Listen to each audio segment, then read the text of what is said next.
സ്റ്റോറിയിലേക്ക് പോണതിന് മുന്നേ എനിക്കൊരു കാര്യം പറയാനുണ്ട്. ഇതൊരു ലവ് സ്റ്റോറി അല്ല, അതുകൊണ്ട് എത്ര ആൾക്കാർക്ക് ഇഷ്ടമാവും എന്നെനിക്കറിയില്ല. പക്ഷെ എനിക്കിങ്ങനൊരു സ്റ്റോറി ചെയ്യണം എന്ന് തോന്നിയതുകൊണ്ടാണ് ഞാൻ ചെയ്യണത്. ഇഷ്ടമായ സപ്പോർട്ട് ചെയ്യുക. ഇതെൻ്റെ ഇമാജിനേഷനിൽ തോന്നിയ ഒരു സ്റ്റോറി മാത്രമാണ്. Don't take it serious. എന്നിട്ടിങ്ങോട്ട് വന്നേ, നേരം എത്രയായി നിന്റെ വിചാരം? ഞാൻ കുറച്ചു നേരം കൂടി ഉറങ്ങിക്കോട്ടെ, 4 മണിയല്ലേ ആയിട്ടുള്ളൂ. അടുക്കളയിൽ ഒരുപാട് പണിയെടുക്കുമ്പോഴാണ് ഉറങ്ങുന്നത്.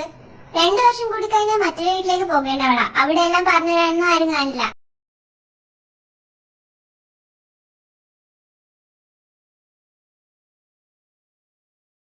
ആ വന്നോ നീ?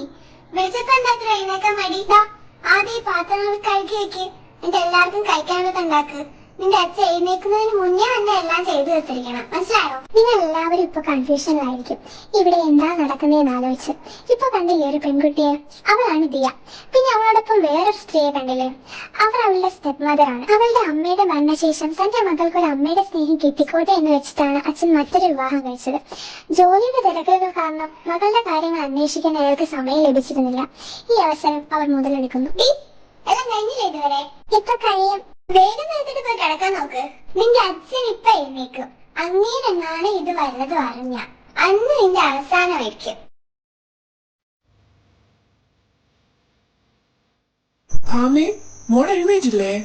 ഇല്ല ഏട്ടാ, അവളെ എഴുന്നേറ്റിട്ടില്ല. ഞാൻ പോയി വിളിച്ചിട്ട് വരാം.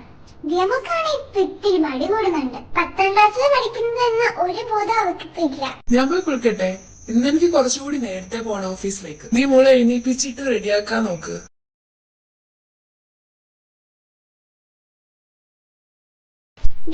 ഈ ഡ്രസ്സൊക്കെ കലക്കിട്ടെ. ആന്റി, ഞാൻ സ്കൂളിൽ പോകാൻ റെഡി ആയിട്ട് നിൽക്കുക. ഇപ്പൊ ഇതൊക്കെ കഴുകാൻ വന്നാൽ ഞാൻ ലേറ്റ് ആവും. അതൊന്നും എനിക്കറിയണ്ട. ഇതെല്ലാം കഴുകിയിട്ടിട്ട് നീ സ്കൂളിൽ പോയാൽ മതി, ഇല്ലേ നീ പോവണ്ട.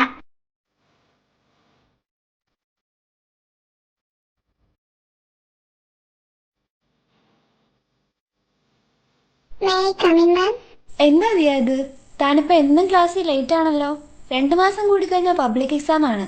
ഇങ്ങനെ പോയാൽ താൻ എങ്ങനെയാ പഠിക്കുക? സോറി മാം, ഇനി ആവർത്തിക്കില്ല. താനിത് പറയാൻ തുടങ്ങിയിട്ട് കുറെ നാളായില്ലേ. ഇനി ഇത് പറ്റില്ല. ഞാൻ ഇന്ന് തന്നെ വീട്ടിൽ വിളിക്കുന്നുണ്ട്.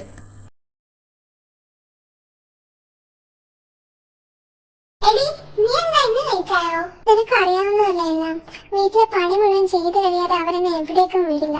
ഞാൻ പഠിക്കുന്നത് പോലും അവർക്ക് ഇഷ്ടമല്ല. എനിക്കവിടെ നിൽക്കാനേ തോന്നുന്നില്ല. നീ ഇങ്ങനെ കരയാതെ നേരിട്ട് അച്ഛനോട് പറഞ്ഞൂടെ? ഒരു വീട്ടിലാ നിൽക്കുന്നതെന്ന് പറഞ്ഞിട്ട് എന്താ കാര്യം? ഞാൻ എന്റെ അച്ഛനോടൊന്ന് നേരെ സംസാരിച്ചിട്ട് തന്നെ മാസം കുറയായി. കാണാൻ കൂടി അവരെന്നെ സമ്മതിക്കാറില്ല. നീ സങ്കടപ്പെടണ്ട, ആരെങ്കിലും ഞാൻ ഉണ്ടാവും നിന്റെ കൂടെ.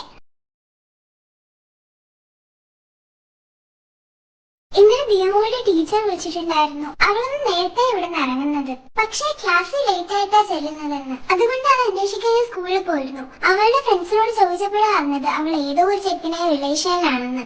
അങ്ങനെയാ അവൾ സ്കൂളിൽ ലേറ്റ് ആയി ചെല്ലുന്നതെന്ന്.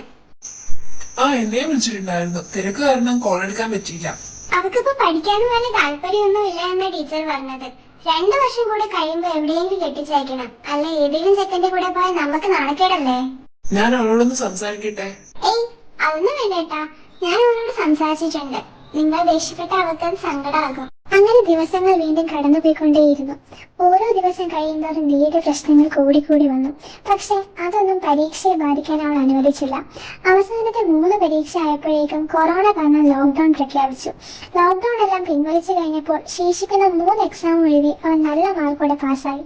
പിന്നീട് ഓൺലൈൻ ക്ലാസ്സുകൾ ആയതുകൊണ്ട് അവൾക്ക് പഠിക്കാനായിട്ട് അച്ഛനൊരു ഫോൺ വാങ്ങി നൽകുന്നു.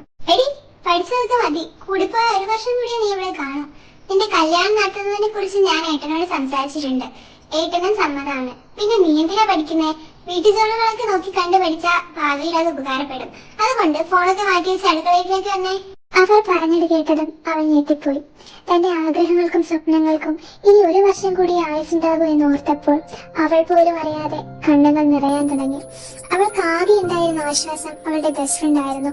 പക്ഷേ ഒരാഴ്ചയായി അവൾ വിളിക്കുന്ന കോളുകൾക്ക് റെസ്പോൺസോ മെസ്സേജുകൾക്ക് റിപ്ലൈയോ ഉണ്ടായിരുന്നില്ല. ഫ്രണ്ടിനെ തന്നോടുള്ള അവഗണന അവൾ പതുക്കെ പതുക്കെ മനസ്സിലാക്കാൻ തുടങ്ങി. എല്ലാവരും ഉണ്ടായിട്ടും ആരുമില്ലാത്തതായി അവൾക്ക് തോന്നി. എനിക്ക് മാത്രം എന്താ ഇങ്ങനെ? ഇപ്പൊ എനിക്ക് ആരും ഇല്ലാതെ ആയിരിക്കുന്നു. എന്റെ കൂടെ ഞാനില്ലെന്ന് 1000 തവണ ആവർത്തിച്ചു പറഞ്ഞ ഫ്രണ്ട് പോലും അവഗണിക്കാൻ തുടങ്ങിയിരിക്കുന്നു. എന്തിനാ ഞാനിങ്ങനെ ജീവിക്കുന്നത്? ആർക്കും വേണ്ടാതെ.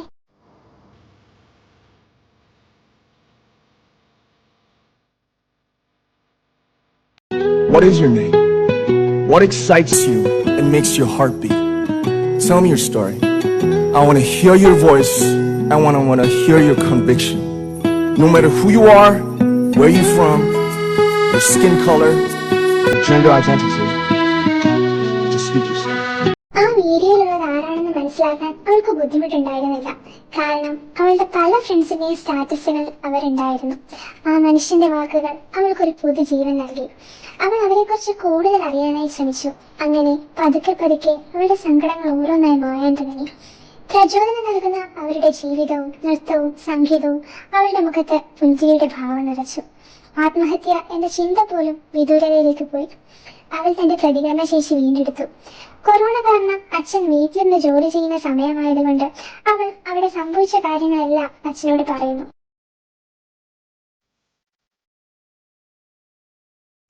നിന്നോട് പലതവണ പറഞ്ഞില്ലേ ഇങ്ങനെ ഫോൺ നോക്കിയിരിക്കേണ്ടെന്ന്? ആ സമയത്ത് എന്തെങ്കിലും പണി ചെയ്തൂടെ? ചെയ്യേണ്ടതൊക്കെ ഞാൻ ചെയ്തു കഴിഞ്ഞു. ഇനിയൊന്നും ചെയ്യാൻ എന്നെ കൊണ്ട് വയ്യ.